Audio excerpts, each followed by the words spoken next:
நாட்டிலேயே முதல் மாநிலமாக உத்தரகாண்டில் வரும் திங்கட்கிழமை முதல் பொது சிவில் சட்டம் அமலுக்கு வரும் என்று தகவல் வெளியாகியுள்ளது.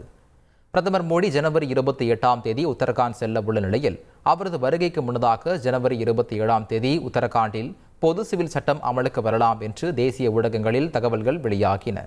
இந்நிலையில் ஊடகங்களுக்கு பேட்டியளித்துள்ள உத்தரகாண்ட் முதல்வர் புஷ்கர் சிங் தாமியின் செயலாளர் சைலேஷ் பகோலி இதனை உறுதிப்படுத்தியுள்ளார்.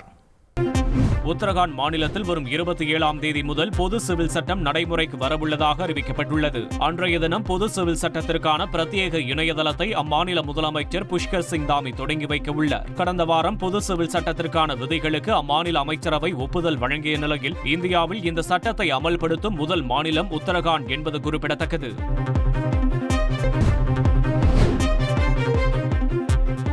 மேற்கு வங்க மாநிலம் கிஷன்கஞ்ச் மாவட்டத்தில் உள்ள இந்திய வங்கதேச எல்லைப் பகுதியில் கண்டுபிடிக்கப்பட்ட ரகசிய பதுங்கு குழிகள் அகற்றப்பட்டன.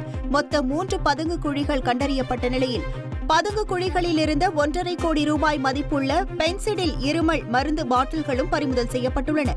சட்டவிரோதமாக இந்தியாவிற்குள் நுழைவதற்கும் பொருட்களை கடத்துவதற்கும் இந்த பதுங்கு குழிகள் பயன்படுத்தப்பட்டிருக்கலாம் என்று கருதப்படுகிறது. செய்திகளை உடனுக்குடன் தெரிந்து கொள்ள உடனே சப்ஸ்கிரைப் பண்ணுங்க.